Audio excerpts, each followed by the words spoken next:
Hello everyone, good morning to all. In today's video, we proceed our history chapter 1, the French Revolution with next topic.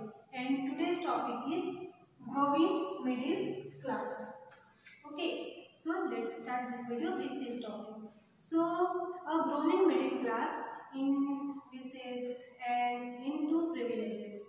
First, the 18th century witnessed the emergence of social groups termed the middle class who earned their wealth through overseas trade from manufacturing of goods and professions. Okay, so peasants used to participate in revolt against taxes and food scarcity. Groups of the third estate had become progress and had access to education and new ideas. In the 18th century, new social groups emerged, termed the middle class, who earned their wealth through expanding overseas trade and by manufacturing woolen and silk textiles that were either exported or bought by the richer members of society. The third estate included professions such as lawyers, administrative officers. A person's social position was dependent on their merit. This class was educated, believed that no group in society should be privileged by birth. So, all these groups were educated and believed that no group in society should be privileged by birth. Rather, a person social position must depend on his merit. A new form of government was proposed by Rousseau based on a social contract between people and their representatives. Similarly, Montesquieu proposed a division of power within the government between the legislative, the executive, and the judiciary. In the USA, these models of government was put into force. Louis XVI planned to impose further taxes to meet the expenses. They were inspired by the idea put forward by the various philosophers. So they were inspired by the idea put forward by the various philosophers and become matters of talk intensively talk matter of talk intensively for these classes in salons and coffee houses and spread among people through books and newspapers. So philosophers and their contribution in revolution such as first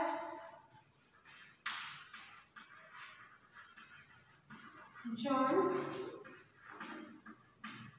Locke. Okay, John Locke written a book named Two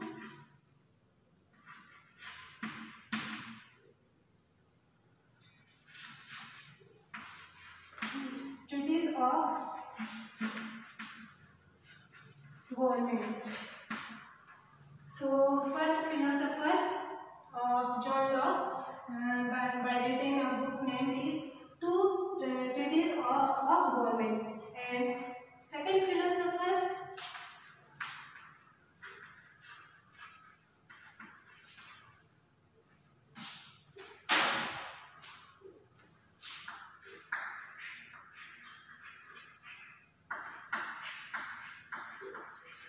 Jean-Jacques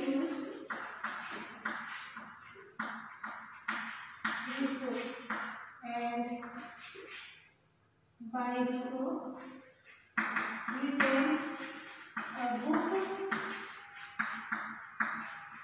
named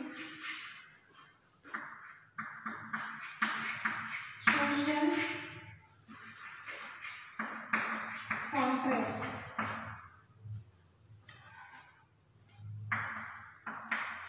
And third philosopher,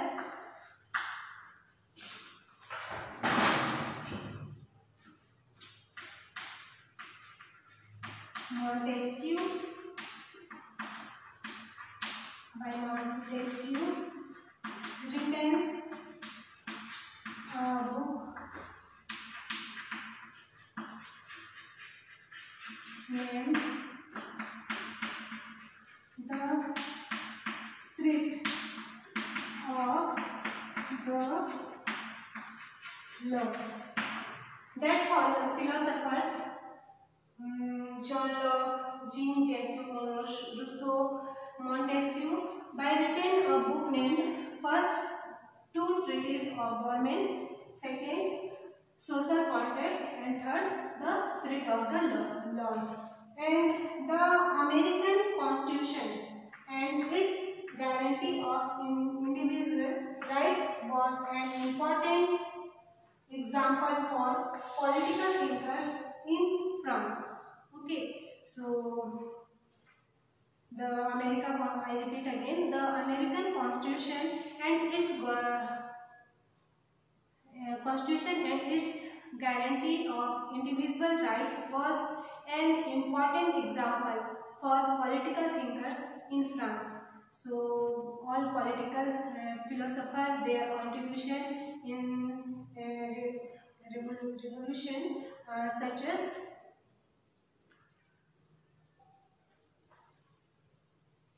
that are John Locke, written a book named Two Treatises of Government. So, John Locke, by John Locke, written a book named is Two Treaty of Government, in which he criticized the doctrine of the divine and absolute right of the monarch. Okay, in this book, John Locke written in which in this book he criticized the doctrine of the divine and absolute right of the monarch.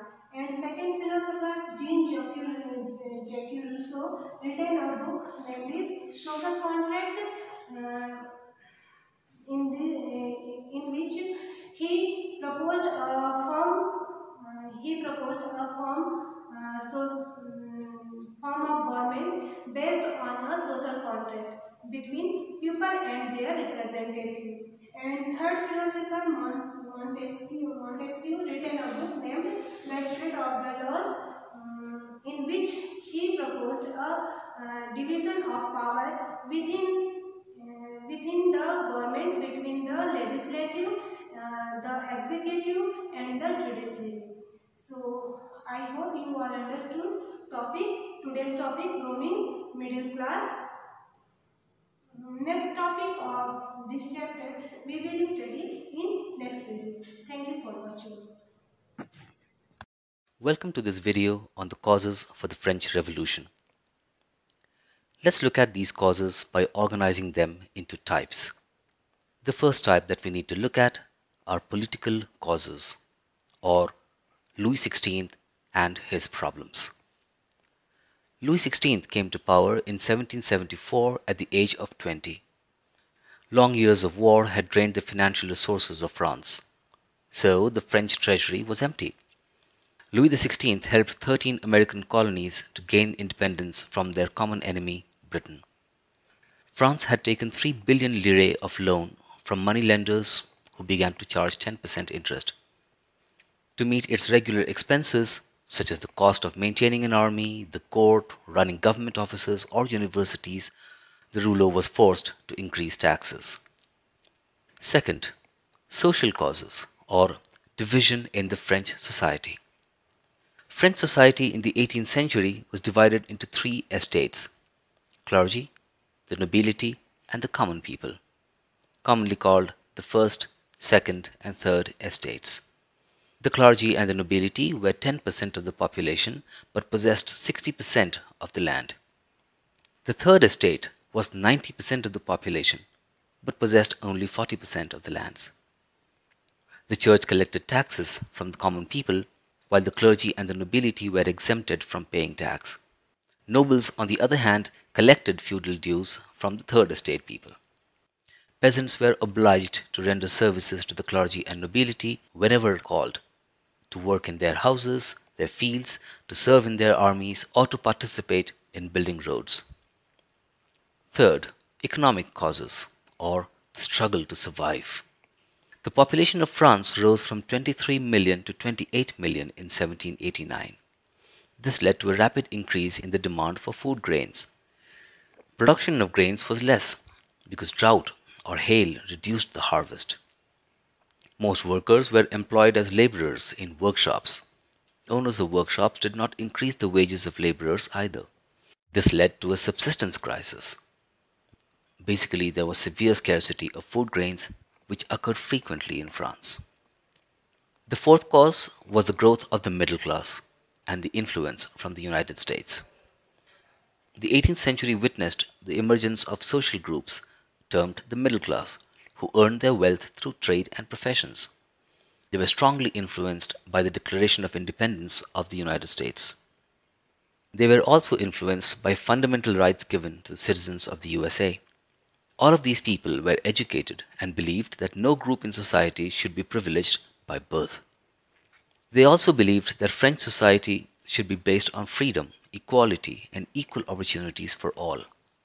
While we are looking at causes, we should definitely also look at the leading thinkers of that time. And that is our fifth cause, the role of philosophers in the French Revolution.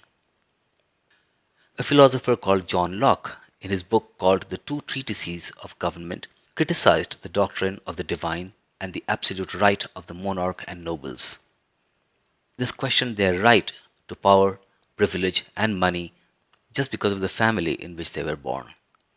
Another philosopher, Jean-Jacques Rousseau, in his book Social Contract, proposed a form of government based on a social contract between people and their representatives. A philosopher called Montesquieu, in his book The Spirit of the Laws, proposed a division of power within the government between the legislative, the executive, and the judiciary. The ideas of these philosophers were discussed intensively in salons and coffee houses and spread among people through books and newspapers. The news that Louis XVI planned to impose further taxes generated anger and protest against the ruler and against the system. Take all of these realities together, and it is easy to understand why the French Revolution simply had to happen. And the rest, as they say, is history. Hope you enjoyed the video. Thanks for watching.